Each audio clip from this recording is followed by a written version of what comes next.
Hey, Shalom, this is Chris with firstcenturychristianity.net. Today I'm doing a book review on the Messiah Confrontation by Dr. Israel Knohl. And I learned about this book from a YouTube channel that just showed up in my feed called Kedem, where this gentleman goes around and interviews some of the most impressive biblical and historical scholars that you've ever known.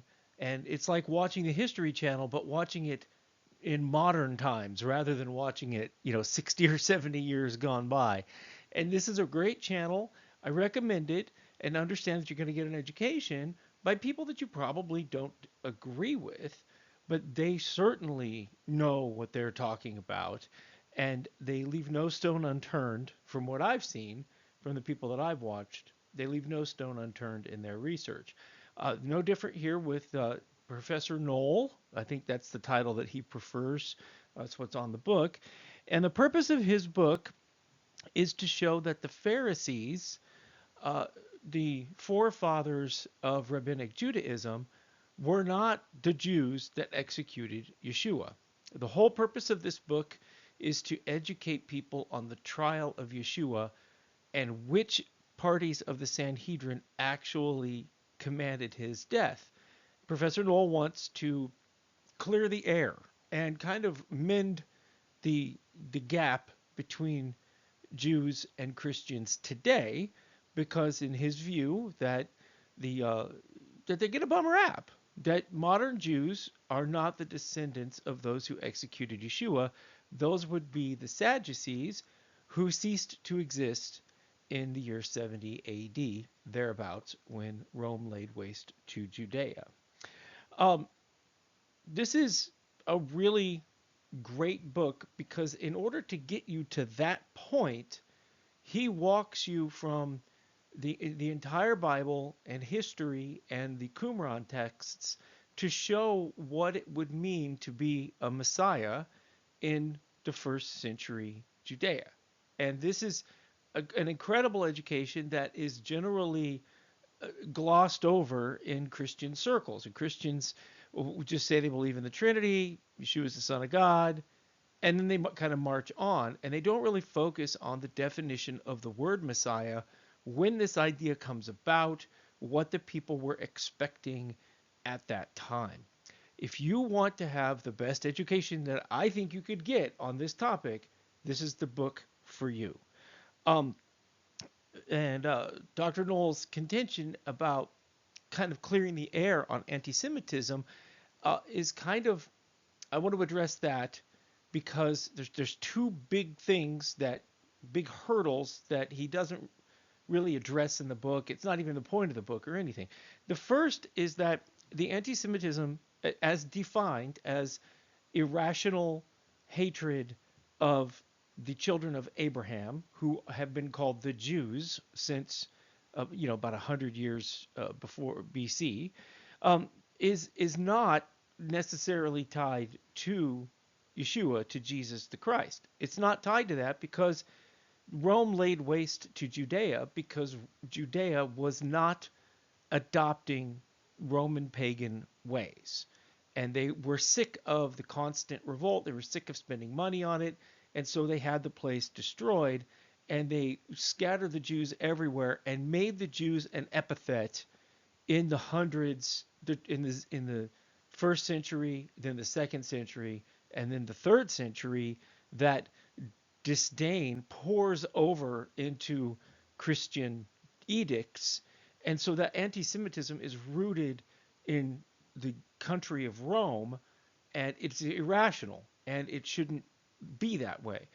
People use the anti-Semitism today, they tie it to the death of Jesus out of complete ignorance, and complete ignorance of the Bible. Because if for a Christian to believe that Jesus is the Christ, that is inexorably tied to the fact that the prophecies about to Christ being killed innocently and then resurrected by God have to be true. So it's irrational on all fronts for anti-Semitism, because if you are a Christian, if you are messianic, if you believe Yeshua is the Messiah or Jesus is the Christ, or whatever language you want to use to determine that, you have to believe that his death was prophesied and innocent, and that he was resurrected by God 3 days and 3 nights later. And then in Acts 2, the people repent of this sin. So you can't then go turn around and be mad about him being executed if you believe that that had to happen for him to be who he said he was. So in no way, shape, or form is anti-Semitism even a rational thing. Um, but we are where we are, and that's the genesis of this book. What happens in this book, though, is that it's a page turner. If you're into the Bible, this book is absolutely a page turner. I actually had to force myself to savor it on airplane flights because I had the urge to just sit down and read the thing cover to cover because I'm a geek about religion and ancient history.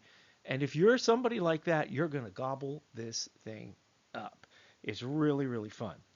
I do not recommend this book if you cannot learn something from a person that you disagree with. Dr. Knohl goes through his book, very detailed, very good, and there are no sacred cows. There are no sacred cows within his own religion, which is presumably Judaism, or within Christianity, within history, within even the Mishnah, and anything goes. He's out for the truth, and that's what a real scholar ought to be. I don't know anything else about what he teaches other than what's in this book, and he is very forthright in the book and doesn't seem to be carrying too much baggage. Everybody's got baggage, though. Knohl addresses many messianic prophecies in the Tanakh, and he extends this to the Qumran texts and points out something that I have known and been teaching on this channel and at church for years and years and years, and that is that the first century Jews and the wise men who were not from Judaism, who were not from the land, the world was expecting a Messiah who was going to come and violently overthrow the Roman government and restore Judea very similarly to how Judas Maccabeus did a couple hundred years prior. And so that's the setup. The setup is how all the people believe this, and that's what they're expecting. And then the other group, called the Sadducees, who reject the concept of Messiah completely. And they only want a high priest, and they think all the powers is, all the political power and all the religious power are wrapped up into one office, which is Kohen Gadol. So that's the disconnect, and that's why Professor Knohl opines. Actually, I think it's a bit more than opining. I think he kind of proves it, that the Sadducees comprised the Sanhedrin that put Yeshua to death because he claimed to be the Messiah, the Son of the Blessed One. Not because he said he was God, not for any other reason. To them, the blasphemy was saying that a Messiah even exists at all. And then he ends with that in the book and explains it thoroughly. So you should read it for that purpose. But what he also does is shows the genesis of the concept of Messiah, what it means to be a divine Messiah, and who believed that, and where we stand with that as far as the Bible goes. And he addresses many, many texts. Even has an index in the book to show you that. One thing that's lacking, though, is that he doesn't talk about Daniel 9:25. That is suspect. Daniel 9:23 to 28, I think I'm quoting it right, where the Messiah is inexorably tied to the destruction of Judea and the cessation of sacrifices. And that's a glaring omission. He touches base on other texts, even texts that I didn't even think about to associate with the concept of Messiah myself. He touches base on all those, but Daniel 9 is not there.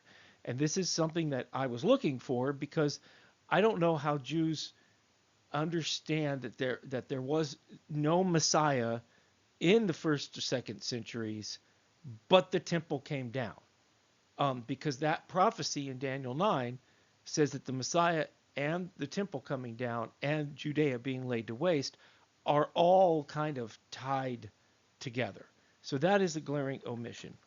But if you want to know what it means to be a Messiah, what it means to be a divine Messiah, and you want to know about the trial of Yeshua from his eyes, I highly, highly recommend the book. You will get an education, and it will be a positive thing and explain the Bible to you probably better, unless you're a unique person who already has been exposed to these concepts.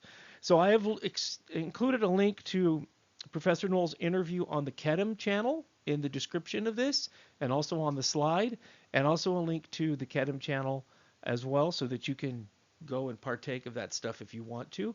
But understand that me referencing these people is not an endorsement of what they believe, and it's not me urging you to change your beliefs or anything, but it is a good resource, and there is some incredible knowledge to be had by listening to these folks who have spent decades studying ancient religions, ancient texts, and ancient archaeology in a biblical context. Thank you so much for watching. Please do like, subscribe, share. Check out the Kedem channel, and may Yahweh bless you and keep you in the name of his son, Yeshua.